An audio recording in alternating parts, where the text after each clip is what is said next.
আজকের যে ভিডিওটা হচ্ছে এক বিশেষ সাংবাদিক এবং একাধারে ক্রিকেট বিশেষজ্ঞ তিনি কি বলেছেন আমরা শুনবো।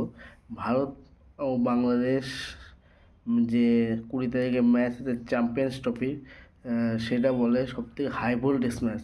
তাহলে ভারত পাকিস্তান ম্যাচটা কি হাই ভোল্টেজ না? হ্যাঁ, ইনি হচ্ছে বাংলাদেশের ফেমাস সাংবাদিক, ক্রিকেট বিশেষজ্ঞ ও ইউটিউবার ইমন। তিনি বলছেন যে ভারত বাংলাদেশ মানে ম্যাচটা হচ্ছে হাই ভোল্টেজ, সব থেকে হাই ভোল্টেজ, যতগুলো ম্যাচ আছে তার থেকে হাই ভোল্টেজ। কিন্তু তাহলে ভারত পাকিস্তান ম্যাচটা কি লোয়েস্ট ম্যাচ, মানে ওর থেকে লো স্কোর রেটে? দেখা যাক, ওনার বক্তব্য শোনার পরে তারপরে আরও কিছু বলা হবে। অবশেষে আইসিসি চ্যাম্পিয়ন ট্রফির জন্য রেডি দুই দল, বাংলাদেশ বনাম ইন্ডিয়ার একটা হাই ভোল্টেজ ম্যাচ হতে যাইতেছে। আমার মতে চ্যাম্পিয়ন ট্রফির সবচেয়ে দামি খেলাটা এটাই, দুই পার্শ্ববর্তী দেশের লড়াই, বাংলাদেশ ভার্সেস ইন্ডিয়া। বাংলাদেশের ক্যাপ্টেন নাজমুল শান্ত একদম সরাসরি বলে দিছে যে কোনো কথা নাই, ইন্ডিয়াকে এক চুলো ছাড় দেবো না, ইন্ডিয়াকে আমরা হারাবো যে কোনো মূল্যে। আর ওডিআই ফরম্যাটে বাংলাদেশ মানে ওয়ার্ল্ডের অন্যতম সেরা শক্তিশালী দল। অস্ট্রেলিয়া কেন, নিউজিল্যান্ড কেন, আর জিম্বাবু কেন, যা কি বলেন না কেন, আর কেন যদিও হয় ইন্ডিয়া হোক পাকিস্তান, যে কোনো দলকে এক চুরো ছাড় দেবে না, এটা সবাই জানে। বাংলাদেশের শক্তিমত্তার কথা যদি চিন্তা করি, বাংলাদেশের আছে কোনো মুহূর্তে ইন্ডিয়াকে হারানোর ক্ষমতা রাখে তানজিদ তামিম, সেরা ওপেনার, বিপিএল সেঞ্চুরি করছে। লিটন দাস সেরা ওপেনার, বিপিএল সেঞ্চুরি করছে। হয়তো এখন স্কোয়াডে নাই, কিন্তু কয়েকদিন পর আবার স্কোয়াডে সে জায়গা ঠিকই পেয়ে যাবে। পারভেজ ইমন ফাইনাল ম্যাচে বরিশালের হইয়া কিন্তু সে বরিশালের বিপক্ষে কিন্তু সে 79 রানের একটা ইনিংস খেলে। মানে তার খেলা দিকে বুঝে যাইতেছে তাকে কেন চ্যাম্পিয়ন ট্রফিতে রাখা হয়েছে। তারপরে আসি তৌহিদ হৃদয়, অন্যতম সেরা এক ট্যালেন্টেড ক্রিকেটার। বাংলাদেশের ভাই ট্যালেন্টারদের সংখ্যা একটু বেড়ে গেছে। মেহেদি মিরাজ অসাধারণ প্যাকেজ অলরাউন্ডার। এরপরে আপনার কাটার তার খেলে ফেলায়, তাহলে মনে করেন ইন্ডিয়া শেষ। এরপরে মনে করেন বাংলাদেশের প্রতিটা ক্রিকেটার, বিশেষ করে সৌম্য সরকার আউটস্ট্যান্ডিং একটা ক্রিকেটার, যে কোনো মুহূর্তে ভাই তার হিটিংয়ে খবর হয়ে যেতে পারে। আমাদের স্কোয়াডের বাইরে আছে বর্তমানে সাব্বির রহমান, বলা যায় না যে কোনো মুহূর্তে তাকে টান মেরে দলে নিয়ে যেতে পারে ফিনিশ করার জন্য। তো ইন্ডিয়ার কপালে অনেক দুঃখ আছে, কারণ আমাদের টিম ইন্ডিয়াকে হারানোর জন্য সম্পূর্ণ রেডি। বাংলাদেশ টিমটা একদম সম্পূর্ণরূপে রেডি ইন্ডিয়াকে হারানোর জন্য। নাজমুল শান্তর করা বার্তা, যে কোনোভাবেই হোক ইন্ডিয়ার সাথে জিততে হবে, কারণ এই ম্যাচটা হচ্ছে টার্নিং পয়েন্ট। ফার্স্ট ম্যাচটা হচ্ছে বাংলাদেশের টার্নিং পয়েন্ট। যদি বাংলাদেশ ইন্ডিয়াকে প্রথম ম্যাচে হারাতে পারে, পরের ম্যাচ হচ্ছে পাকিস্তানের সাথে, নিউজিল্যান্ডের সাথে। কারণ এই গ্রুপে 4টা টিম, তো নিউজিল্যান্ড আর পাকিস্তানের মধ্যে একটাকে ধরতে পারলে আমরা সেমিফাইনাল নিশ্চিত, বা কোয়ার্টার ফাইনাল নিশ্চিত, সেমিফাইনাল নিশ্চিত হয়ে যাবে। তো কথা হচ্ছে সেমিফাইনাল নিশ্চিত করতে গেলে ভাই সবচেয়ে বড় বিষয়টা যেটা, সেটা হচ্ছে আপনার কারে কি করতে হইব। প্রথম ম্যাচটা জিততে হইবে, এক্ষেত্রে ইন্ডিয়াকে হারাতে হবে। আর আর একটা কথা বলি দাদা, ভারতকে হারানো বাংলাদেশের পক্ষে সম্ভব তখনই যখন মানে 100% থেকে 200% তোমাদের দিতে হবে। ভারত কিন্তু এলেবেলে টিম নয় দাদা। আর যে টিম আছে, আরও টিম আছে, পাকিস্তান, নিউজিল্যান্ড, এই টিমগুলো কিন্তু এলেবেলে নয় দাদা। ঠিক আছে, আগে গ্রুপ পর্বটা উতরাও, তারপর তো চ্যাম্পিয়ন্স ট্রফি হাতে স্বপ্ন দেখবে, সেমিফাইনাল আছে। হ্যাঁ, আগে উতরাতে শেখো গ্রুপ পর্বটা।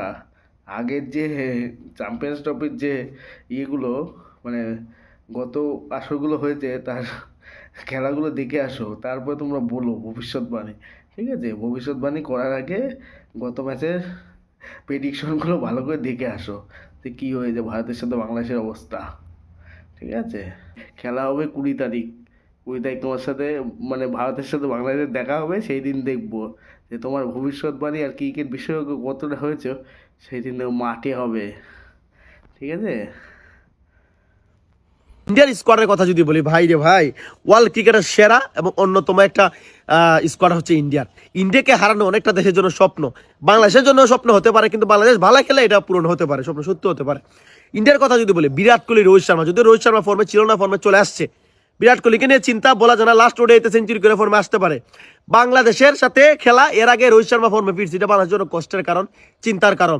এর বাইরে শুভমন গিল, জাসওয়াল, ভাইরে বাল, কেএল রাহুল, টিম ইন্ডিয়ার মানে অন্যতম সেরা সেরা player. Hardik Pandya package player. Nitish Kumar Reddy স্কোয়াডের আশেপাশে ঘুরতেছে। হার্ষিত রানা বোলিং এ যে কাজ করে, বুমরা, সামি ব্যাক করছে, বুমরা আছে। সব দিক থেকে আমি দেখলাম যে ইন্ডিয়ান টিমটা ভাই ভেরি। বলছি দাদা, ওটা হারজিত রানা নয়, ওটা হর্ষিত রানা। ঠিক আছে, আর চুবমান গিল নয়, ওটা শুভমান গিল, যশস্বী যশস্বী জয়সওয়াল। ঠিক আছে, উচ্চারণটা ভালো করে করো দাদা। তুমি না ক্রিকেট বিশেষজ্ঞ, ক্রিকেট নিয়ে মাতামাতি করো, তাহলে ভারতের প্লেয়ারের নাম বলতে পারছো না কেন তুমি?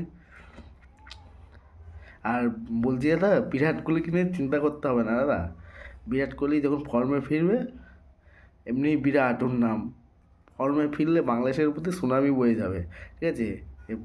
মনে করো না। হ্যাঁ, ওর ব্যাট যখন চওড়া হয় না, তখন বল ফুটবল দেখে, ঠিক আছে?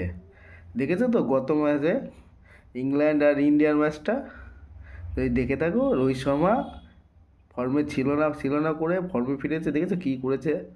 পুরো সুনামি বয়ে দিয়েছে, হিটম্যান ওর নাম। রোহিত রোহিত এমনি হিটম্যান হয়নি, রোহিত শর্মার নামটা হিটম্যান এমনি হয়নি, ঠিক আছে? ইংল্যান্ডের উপর সুনামি বইয়ে দিয়েছে যে, হ্যাঁ, হেরিকেন ঝড় বয়েছে, হ্যাঁ, ইংল্যান্ডের দাপট ঘুচিয়ে দিয়েছে, ঠিক আছে? তাই বলছি বিরাট কোহলিকে নিয়ে বেশি ইয়ে করো না। বিরাট কোহলি ফর্মে ফেললে বাংলাদেশ পুরো প্যাকেজ হয়ে গুটিয়ে চলে যাবে। আর এদিকে তো নীতিশ কুমার রেড্ডি আছে, ঠিক আছে? তুমি যেটা বলছো, হার্দিক পান্ডিয়া আছে, ঠিক আছে? আর কত নাম বলবো বলো দাদা? ঠিক আছে? তাই বলছি দাদা, বেশি ভারতকে নিয়ে মাতামাতি করো না।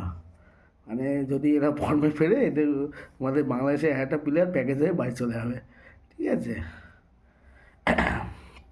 আর ইন্ডিয়া যে টিম, আমি প্রেডিকশনে ইন্ডিয়াকে এগিয়ে রাখবো। ইন্ডিয়া 70% উইনিং চান্স, আর বাংলাদেশ 30% উইনিং চান্স। বাংলাদেশ যদি ভালো খেলে, তাহলে উইনিং চান্সটা 30 থেকে 70 তো নিয়ে আসতে পারে বাংলাদেশ। এটা সম্পূর্ণ বাংলাদেশের উপরে, তারা কতটুকু ভালো খেলে।